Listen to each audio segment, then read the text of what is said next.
Hi everyone, welcome back to my channel PA Classics. So today we are going to discuss about a very important topic as the title suggests, power of compounding. ये हमें school में सिखाया तो जाता है लेकिन हम इसे अपने लाइफ में यूज ही नहीं कर पाते. This video is especially going to be important for the youngsters, those who are in their 20s and are thinking of starting their investing journey.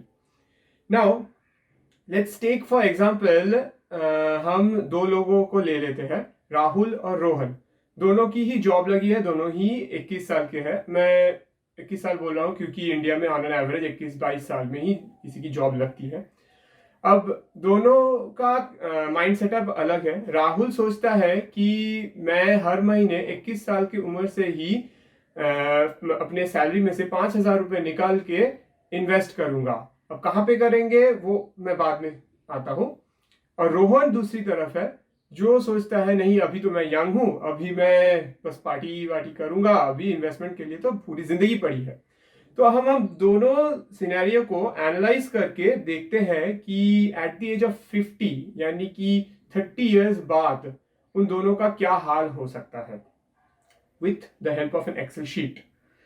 आप देख सकते हैं यहाँ पे लेफ्ट साइड पे जो है ये हुआ, मैं ले लेता हूं राहुल का केस, ठीक है, और ये होगा रोहन का केस, ठीक है. अब राहुल ने सोचा कि 5,000 रुपीज मैं हर महीने SIP करूंगा, ओके, और यानी फर्स्ट साल में 5 into 12 60,000 रुपीज, ओके.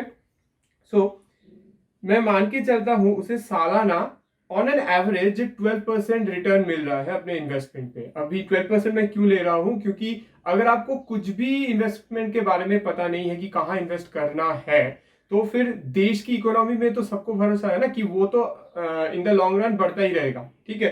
तो सेंसेक्स या निफ्टी हमारे जो स्टॉक मार्केट के इंडेक्सेस है, तो आप पिछले 20 या 30 इयर्स के डेटा रिसर्च करके देख सकते हैं, ऑन एन एवरेज सालाना 12 to 15% ही देता है. तो मैं मिनिमम पकड़ के चलता हूँ 12% रिटर्न उसे मिल रहा है साल में. अब वो हर साल अपनी तनख्वाह बढ़ने के साथ साथ अपने इन्वेस्टमेंट को भी बढ़ा रहा है. Let's say he is increasing his investment by 5%. मैंने यहाँ पे 5% ले लिया है, ठीक है, increment 5%, okay. So first year he makes an investment of 60,000, okay. next year 5% से इंक्रीमेंट 63,000 हो गया, ठीक है. तो ऐसे करते करते मैं चलता हूं, इसे 30 इयर्स तक ले चलते, okay, ज्यादा कर दिया, 30 इयर्स, ठीक है.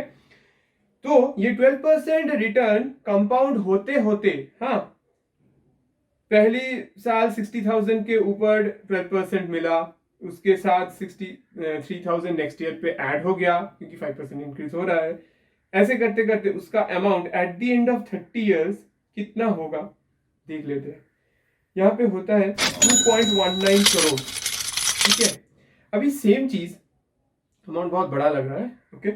अभी सेम चीज रोहन सोचता है 10 साल बाद, मतलब 21 साल से वो बस पार्टी कर रहा था और 30 एट द एंड ऑफ 30 उसे लगता है कि नहीं अभी मुझे इन्वेस्ट करना चाहिए. तो वो सोचता है कि ठीक है, मैंने तो देर कर दी, मैं instead of investing 5,000 rupees I will invest 10,000 rupees, that is 1.2 lakh investment per year. और वो भी सेम राहुल की तरह 5% से अपनी इन्वेस्टमेंट हर साल बढ़ाता रहेगा. तो उसका क्या होता है, यहाँ पे रोहन 1.2 लाख उसके ईयर 1, मतलब राहुल का 11th ईयर होता है, ठीक है. तो अगले साल 5% से बढ़ गया 1.26 लाख, ठीक है. ऐसे ऐसे करके हम इसे नीचे 30 तक ले चलते हैं, ठीक है. उसका भी यही 12% से इंक्रीमेंट हो रहा है, ले लेते हैं. तो after 30 years at the age of 50 दोनों ही खड़े हैं. आप देख सकते हैं राहुल का 2.2 करोड़ ऑलमोस्ट, और रोहन का बनता है 1.2 करोड़, 1 करोड़ का डिफरेंस. हालांकि राहुल ने रोहन से आधा इन्वेस्टमेंट किया पर मंथ, रोहन ने ज्यादा किया, डबल, ठीक है, फिर भी 1 करोड़ का फासला, ठीक है.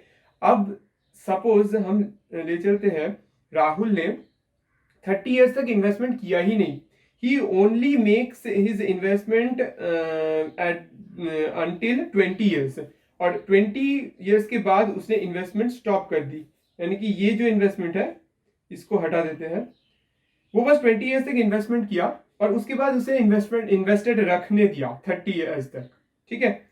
फिर भी उसके पास at the end 1.86 crore rupees होते हैं, जो कि रोहन से अभी भी 66 लाख रुपीस ज्यादा। अब एक और स्टेप पीछे चले जाते हैं। सपोज राहुल ने 10 साल के बाद ही इन्वेस्टमेंट छोड़ दिया, 11th ईयर से कोई इन्वेस्टमेंट किया ही नहीं, ठीक है, उसके बावजूद उसके पास 30 इयर्स के एंड में 1.22 करोड़ होगा और रोहन के पास तो 1.2 करोड़, तब भी 2 लाख रुपए ज्यादा होंगे राहुल के पास, ठीक है। तो this is the power of compounding. It doesn't matter with what amount you are starting your investing journey, as long as you are starting it soon enough. So आप जितने भी पैसे लगा दो, आप कभी भी खोए हुए वक्त को वापस नहीं ला सकते, ठीक है। You cannot make up for your lost time. So this is the thing I want to make you understand कि अगर आप अपने 21 साल में हैं तो जितनी जल्दी हो सके शुरू कीजिए, छोटा अमाउंट से ही कीजिए पर कीजिए। और आपको अगर पता नहीं है कहाँ पे करना है, कैसे करना है, मैं उसके बारे में डिटेल में बाद में भी वीडियो बनाऊंगा। हाँ, डीमैट अकाउंट कैसे खोलते हैं, स्टॉक मार्केट में कैसे इन्वेस्ट किया जाता है। एंड जैसे कि मैंने बताया कि देश की इकोनॉमी में अगर आपको भरोसा है, आपको कुछ और रिसर्च करने की जरूरत नहीं है, सीधा सेंसेक्स में पर मंथ एक SIP शुरू कीजिए। ऐसे अगर शुरू करेंगे, उसके बाद आपका इंटरेस्ट आएगा, उसके बाद आप और रिसर्च करेंगे तो और भी ज्यादा कुछ सीखते रहेंगे और ज्यादा अच्छी इन्वेस्टमेंट प्लानिंग आप कर सकते हैं इन फ्यूचर, ठीक है। तो this was power of compounding. लेकिन एक और बात, ये जो ऐसे बढ़ते बढ़ते मैंने जो दिखा दिया कि eight the end of 30 years 1.22 crore या 1.2 करोड़ होता है, लेकिन ये ऐसे नहीं होता। ये ग्राफ मतलब कंपाउंडिंग का ग्राफ ऐसा होना चाहिए, हाँ, this is the compounding graph, but actually वो चलता है इस तरह से, ठीक है। ये पहले साल ऊपर जाएगा, फिर नीचे जा सकता है, फिर और ऊपर जाएगा, फिर नीचे जाएगा, ऐसे ऊपर नीचे करते करते वो ultimate destination that is 1.2 crore यहाँ पे पहुंचता है, okay.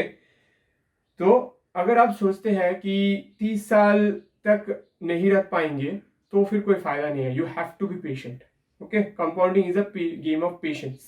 You have to be patient and let the compounding work its magic. So last में मैं एक क्वेश्चन पूछूंगा जिसका आंसर आप कमेंट में मुझे बताना। सपोज एक HR आपसे सैलरी नेगोशिएशन कर रहा है, वो आपको 2 ऑप्शंस देते हैं पैकेज का। 3 साल का जॉब कॉन्ट्रैक्ट है, आपको एक ऑप्शन 1 में वो दे रहा है कि 36 लाख पर एनम का पैकेज, मतलब 3 लाख पर मंथ, बाकी डिडक्शन सब छोड़ देते हैं अभी के लिए। और दूसरा ऑप्शन में क्या होता है, वो बोलता है कि पहले मंथ मैं आपको 1 पैसा दूंगा, माइंड इट, 1 पैसा, नॉट 1 रुपी, ओके, 1 पैसा। नेक्स्ट मंथ वही 1 पैसा डबल होके 2 पैसा आपको मिलेगा, उसके बाद 2 पैसा डबल होके 4 पैसा आपको मिलेगा, मतलब हर मंथ पिछले मंथ का डबल मिलेगा आपको। 1 पैसा फर्स्ट मंथ, सेकेंड मंथ 2 पैसा, थर्ड मंथ 4 पैसा, फोर्थ मंथ 8 पैसा, ऐसा करते करते 3 साल तक चलेगा। तो आप कौन सा ऑप्शन चूज करेंगे और क्यों, इसका कोई राइट और रॉन्ग आंसर नहीं है, हाँ, ये बस मेंटालिटी चेक है। और आप कैलकुलेट करके बताना कि सेकेंड ऑप्शन में, ऑब्वियसली कैलकुलेट तो करना ही पड़ेगा डिसीजन के लिए, तो आप क्यों सेकेंड ऑप्शन चूज कर रहे हैं या फिर फर्स्ट ऑप्शन चूज कर रहे हैं। And I will meet in the next video. और अगर आपको ऐसी कंटेंट पसंद है तो please do subscribe and like the video. Priyamacharya ji signing of.